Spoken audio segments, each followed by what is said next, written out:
Our next speaker is Allie Smith.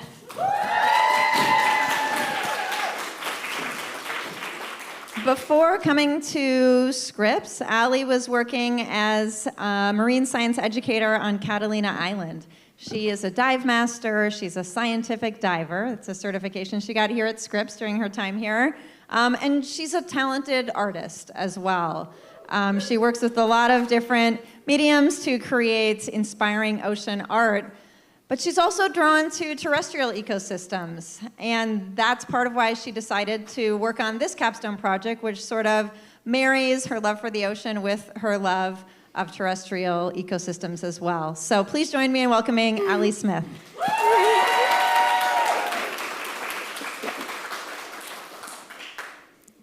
Like Samantha said, I've worn many different hats over the years: ecologist, educator, diver, artist, and now conservationist.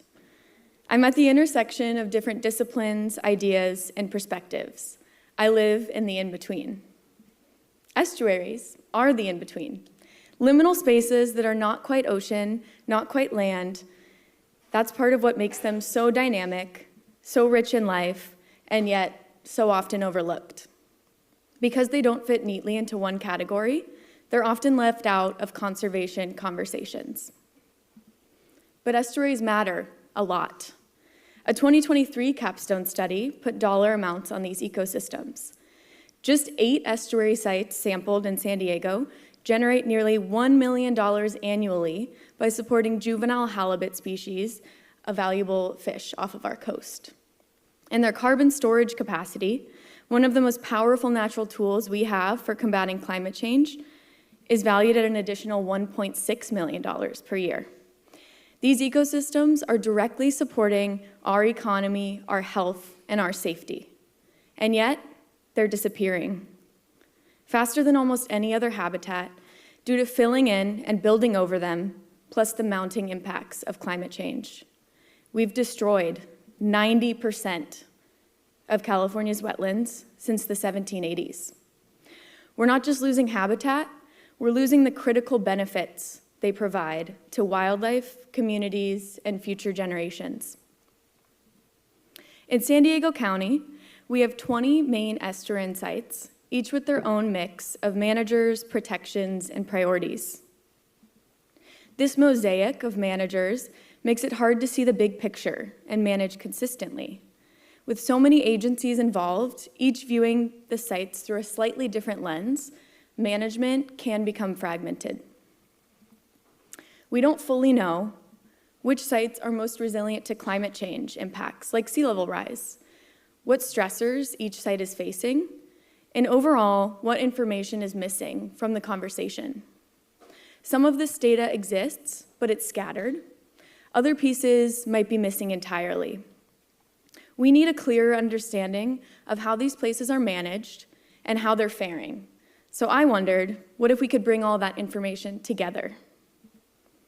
And as California works towards its goal of protecting 30% of its land and 30% of its water by 2030, I want to make sure that estuaries have representation. The problem is, conservation strategies designed for ocean or land don't work in estuaries. These systems are complex and unique, and they demand a more nuanced approach. They need solutions tailored to them, not one-size-fits-all solutions. One example of a one-size-fits-all tool is the MPA guide. Designed to evaluate marine protected areas, it fails to capture the unique threats and complexities of estuary ecosystems. This is the Tijuana River Estuary, a national research reserve just north of the Mexico border in Imperial Beach, co-managed by a diverse group of partners and home to over 1,500 different species. But right now, it's at the center of a crisis. This estuary and the surrounding beaches have been closed for 1,200 consecutive days due to cross-border sewage pollution. That's over 3 years. This is a public health emergency, an environmental justice issue, and a binational challenge that was only just recently declared a national emergency. When assessed using the MPA guide, the site is rated fully protected, the highest possible designation, because activities like fishing and oil dredging are banned. But this rating misses the threats that are degrading the site, leaving out important context. That's a big problem. Our current tools weren't built for estuaries. They overlook the complexity on the ground and fail to capture what's really happening.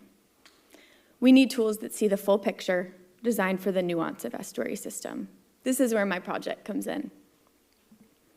Different agencies, scattered data, mismatched tools. My project aims to address these issues holistically by creating a tool that brings the pieces together.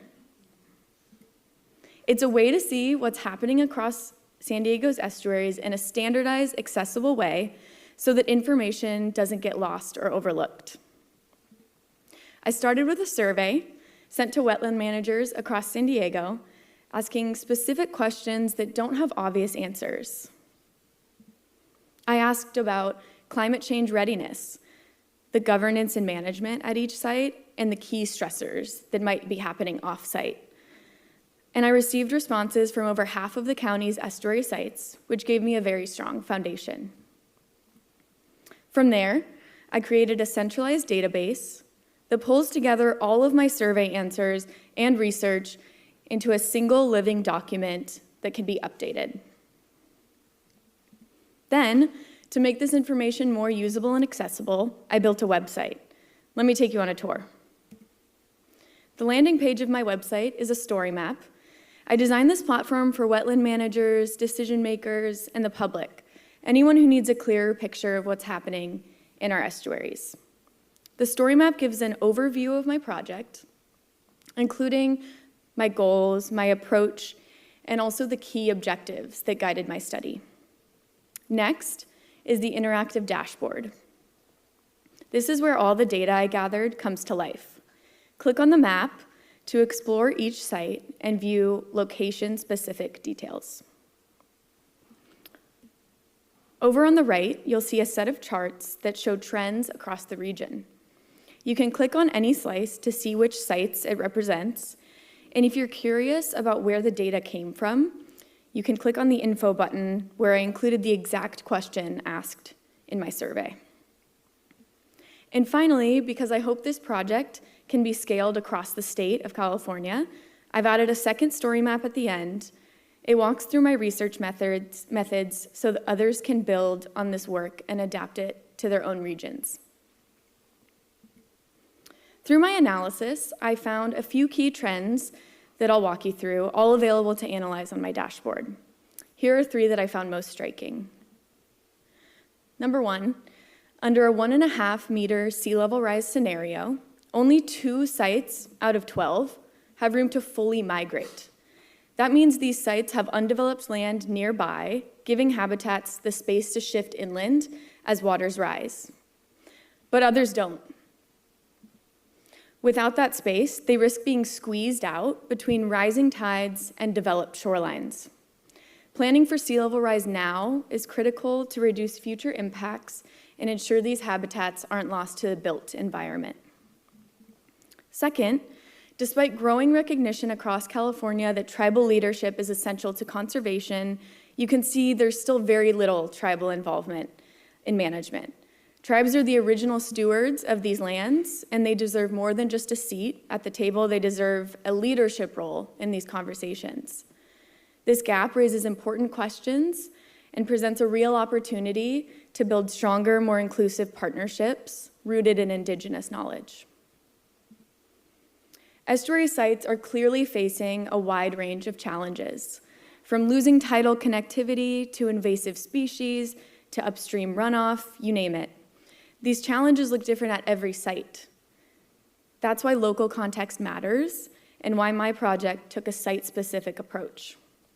Many of these stressors fall outside the scope of one-size-fits-all tools like the MPA guide.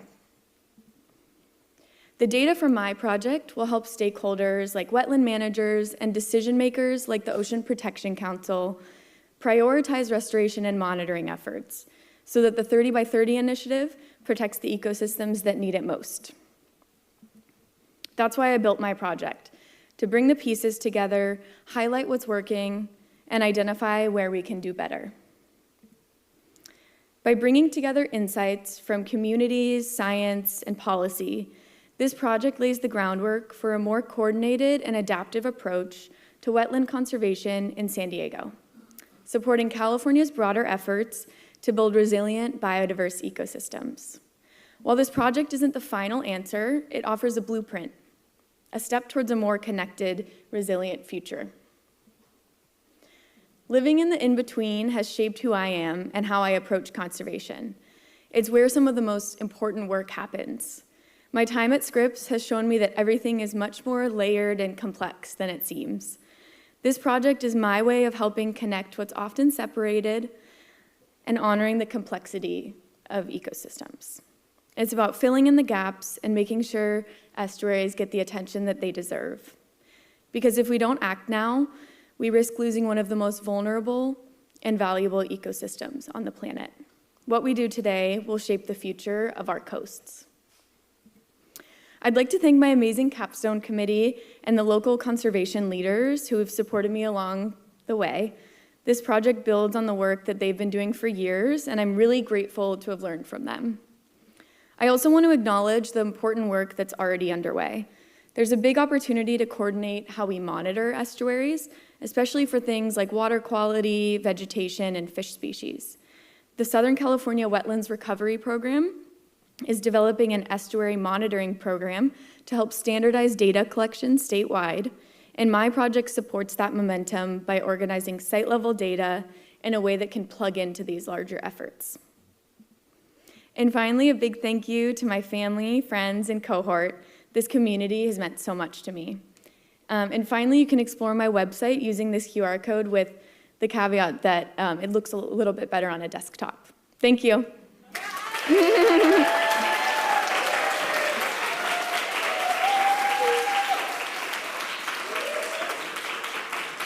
Any questions?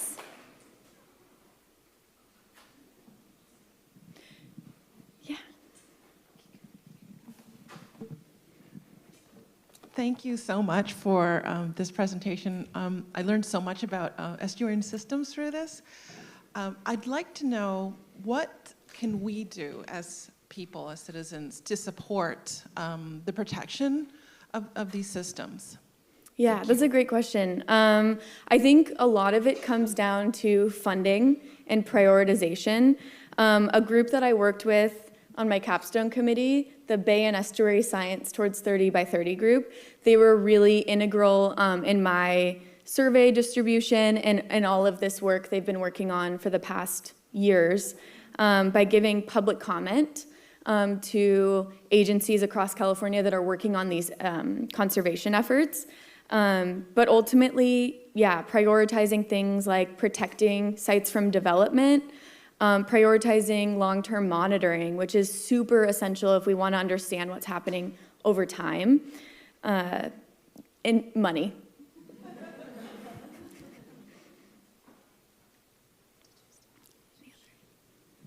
I've got a question. How did you figure out what questions to ask in your survey? Was that a difficult process to know, what information you needed and what to ask? Yeah, so there was a lot of trial and error in the survey creation. I had a lot of support from my committee and also local managers that I piloted the study from. I based a lot of my questions off of the IUCN site-level tool for other effective conservation measures. It's this big document, and it's tailored to sites that are not officially protected, but are effectively conserved because there's not a lot of activity going on there. And they have a lot of useful criteria that kind of gets at the governance of each site, the management of each site, and kind of what that structure looks like. And so I drew from that tool and really tried to also focus on stressors that might occur off-site, because those one-size-fits-all tools are usually focusing on what's happening within the boundaries. But if you have agricultural runoff that's coming into the site from off in another area, sometimes that isn't captured. So I wanted to make sure that those things were included. Thank you. Thanks so much, Allie. Great presentation.